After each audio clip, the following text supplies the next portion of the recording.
Childe Roland to the dark tower came. My first thought was, he lied in every word, that hoary cripple, with malicious eye askance to watch the working of his lie on mine, and mouth scarce able to afford suppression of the glee that pursed and scored its edge at one more victim gained thereby. What else should he be set for with his staff? What, save to waylay with his lies, ensnare all travellers who might find him posted there, and ask the road? I guessed what skull-like laugh would break, what crutch gin write my epitaph, for pastime in the dusty thoroughfare, if at his counsel I should turn aside into that ominous tract which, all agree, hides the dark tower. Yet acquiescingly I did turn as he pointed, neither pride nor hope rekindling at the end descried, so much as gladness that some end might be. For, what with my whole world-wide wandering, what with my search drawn out through years, my hope dwindled into a ghost not fit to cope with that obstreperous joy success would bring. I hardly tried now to rebuke the spring my heart made, finding failure in its scope. As when a sick man very near to death seems dead indeed, and feels begin and end the tears, and takes the farewell of each friend, and hears one bid the other go, draw breath freelier outside, since all is o'er, he saith, and the blow fallen no grieving can amend. While some discuss if near the other graves be room enough for this, and when a day suits best for carrying the corpse away, with care about the banners, scarves, and staves, and still the man hears all, and only craves he may not shame such tender love and stay. Thus I had so long suffered in this quest, heard failure prophesied so oft, been writ so many times among the band, to wit, the knights who to the dark tower's search addressed their steps, that just to fail as they seemed best, and all the doubt was now, should I be fit? So, quiet as despair, I turned from him, that hateful cripple, out of his highway into the path he pointed. All the day had been a dreary one at best, and dim was settling to its close, yet shot one grim red leer to see the plain catch its astray. For mark, no sooner was I fairly found, pledged to the plain, after a pace or two, than, pausing to throw backward a last view o'er the safe road, 'twas gone. Grey plain all round, nothing but plain to the horizon's bound. I might go on, naught else remained to do. So on I went. I think I never saw such starved ignoble nature. Nothing throve. For flowers, as well expect a cedar grove. But cockle, spurge, according to their law, might propagate their kind with none to awe. You'd think a burr had been a treasure trove. No, penury, inertness, and grimace, in some strange sort, were the land's portion. See or shut your eyes, said nature peevishly, in nothing skills, I cannot help my case. 'Tis the last judgment's fire must cure this place, saline its clods, and set my prisoners free. If there pushed any ragged thistle stalk above its mates, the head was chopped, the bents were jealous else. What made those holes and rents in the dock's harsh swarth leaves, bruised as to balk all hope of greenness? 'Tis a brute must walk, pashing their life out with a brute's intense. As for the grass, it grew as scant as hair in leprosy.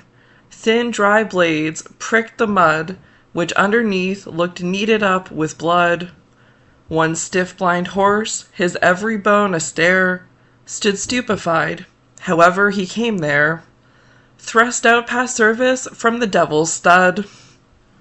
Alive? He might be dead for aught I know, with that red gaunt and colloped neck astrain, and shut eyes underneath the rusty mane. Seldom went such grotesqueness with such woe. I never saw a brute I hated so. He must be wicked to deserve such pain. I shut my eyes and turned them on my heart. As a man calls for wine before he fights, I asked one draught of earlier, happy sights, ere fitly I could hope to play my part. Think first, fight afterwards, the soldier's art.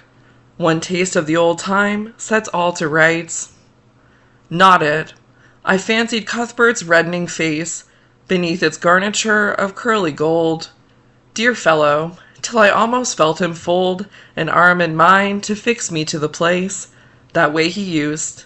Alas, one night's disgrace went my heart's new fire and left it cold. Giles, then, the soul of honor, there he stands, frank as 10 years ago when knighted first. What honest man should dare, he said, he durst. Good, but the scene shifts, faugh! What hangman hands pinned to his breast a parchment? His own hands read it. Poor traitor, spit upon and cursed. Better this present than a past like that. Back therefore to my darkening path again. No sound, no sight as far as eye could strain. Will the night send a howlet or a bat? I asked, when something on the dismal flat came to arrest my thoughts and change their train. A sudden little river crossed my path, as unexpected as a serpent comes. No sluggish tide congenial to the glooms. This, as it frothed by, might have been a bath for the fiend's glowing hoof, to see the wrath of its black eddy bespate with flakes and spumes. So petty, yet so spiteful. All along, low scrubby alders kneeled down over it. Drenched willows flung them headlong in a fit of mute despair, a suicidal throng. The river which had done them all the wrong, whate'er that was, rolled by, deterred no whit. Which, while I forded, good saints, how I feared to set my foot upon a dead man's cheek. Each step, or feel the spear I thrust to seek for hollows, tangled in his hair or beard. It may have been a water rat I speared, but ugh, it sounded like a baby's shriek. Glad was I when I reached the other bank. Now for a better country, vain presage. Who were the strugglers? What war did they wage? Whose savage trample thus could pad the dank soil to a plash? Toads in a poison tank, or wild cats in a red-hot iron cage? The fight must have seemed in that fell cirque. What penned them there, with all the plain to choose? No footprint leading to that horrid mews, none out of it. Mad brewage set to work their brains, no doubt, like galley slaves the Turk pits for his pastime, Christians against Jews. And more than that, a furlong on, why there? What bad use was that engine for, that wheel, or brake, not wheel, that harrow fit to reel men's bodies out like silk, with all the air of Tophet's tool, on earth left unaware, or brought to sharpen its rusty teeth of steel?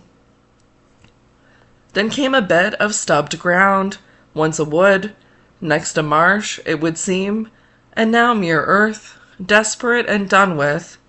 So a fool finds mirth, makes a thing and then mars it, till his mood changes and off he goes, within a rude bog, clay and rubble, sand and stark black dearth. Now blotches rankling, colored gay and grim, now patches where some leanness of the soils broke into moss or substances like boils. Then came some palsied oak, a cleft in him, like a distorted mouth that splits its rim, gaping at death, and dies while it recoils. And just as far as ever from the end, not in the distance, but the evening, not to point my footstep further.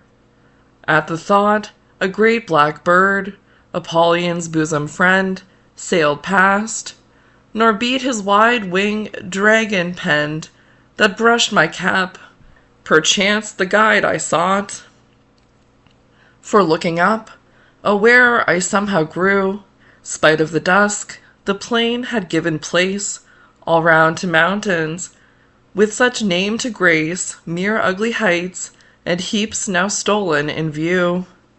How thus they had surprised me, solve it you, how to get from them, was no clearer case. Yet half I seemed to recognize some trick of mischief happened to me, God knows when, in a bad dream perhaps. Here ended then progress this way, when, in the very nick of giving up, one more time, came a click, as when a trap shuts, you're inside the den. Burningly it came on me all at once. This was the place. Those two hills on the right, crouched like two bulls locked horn in fight, while to the left, a tall scalped mountain. Dunce, dotard, a dozing at the very nonce, after a life spent training for the sight. What in the midst lay but the tower itself, the round, squat turret, blind as the fool's heart, built of brown stone, without a counterpart in the whole world. The tempest's mocking elf points to the shipman thus the unseen shelf he strikes on, only when the timbers start. Not see? Because of night, perhaps? Why, day came back again for that.